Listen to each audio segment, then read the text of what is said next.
নমস্কাৰ বন্ধুসকল, আপোনালোকক স্বাগতম মোৰ ইউটিউব চেনেলত। আপোনালোকে নতুন নতুন ভিডিঅ' পাবৰ কাৰণে আমাৰ চেনেলটো ছাবস্ক্ৰাইব কৰি ৰাখক। আজি আমি আলোচনা কৰিম অসমৰ চলচ্চিত্ৰ জগতৰ 5জন শীৰ্ষ অভিনেতাৰ বিষয়ে, যিসকলৰ অভিনয়ে অসমীয়া চিনেমাক নতুন দিশ দেখুৱাইছে। 1 নম্বৰত আছে জুবিন গাৰ্গ। প্ৰথমে আহক আমি কথা পাতোঁ অসমবাসী হৃদয়ৰ সংগীত সম্ৰাট জুবিন গাৰ্গৰ বিষয়ে। জুবিন গাৰ্গ কেৱল গায়ক নহয়, তেওঁ অভিনয়ৰ সমান জনপ্ৰিয়। তেওঁৰ মিছন চীনা, কাঞ্চনজংঘা, তুমি আহিবানে যেনে যিমানেই তেওঁক জনপ্ৰিয় অভিনেতা হিচাপে প্ৰতিষ্ঠা কৰিছে।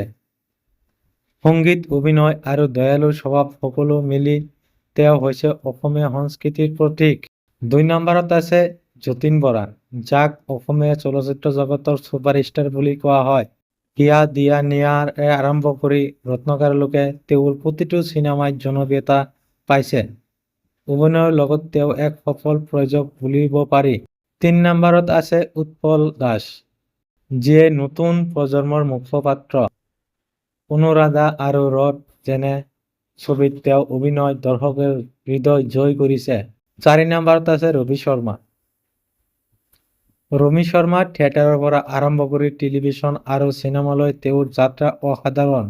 আইনা এক যাত্ৰা যেনে ছবিত তেওঁ গভীৰ আৰু বাস্তৱ অভিনয়ে তেওঁক শক্তি। 5 নম্বৰত আছে দিগন্ত হাজৰিকা। মডেল হিচাপে যাত্ৰা আৰম্ভ কৰি আজি তেওঁ বলিউডৰ স্থান পাইছে। মিছন চাইনা, দ্য আণ্ডাৰৱৰ্ল্ড লগতে দেখা গৈছিল। এইকেইজন অসমৰ 5জন সৰ্বশ্ৰেষ্ঠ অভিনেতা, যিসকলে অসমীয়া চলচ্চিত্ৰ নিজৰ পৰিশ্ৰমেৰে গৌৰৱময় কৰিছে। আপোনালোকৰ মতে কোন অভিনেতাজন সৰ্বশ্ৰেষ্ঠ? ভিডিঅ'টোৰ কমেণ্ট বক্সত জনাওক আৰু আমাৰ চেনেল যদি নতুন হয়, আমাৰ চেনেলটো ছাবস্ক্ৰাইব কৰি লগতে থাকক। ধন্যবাদ।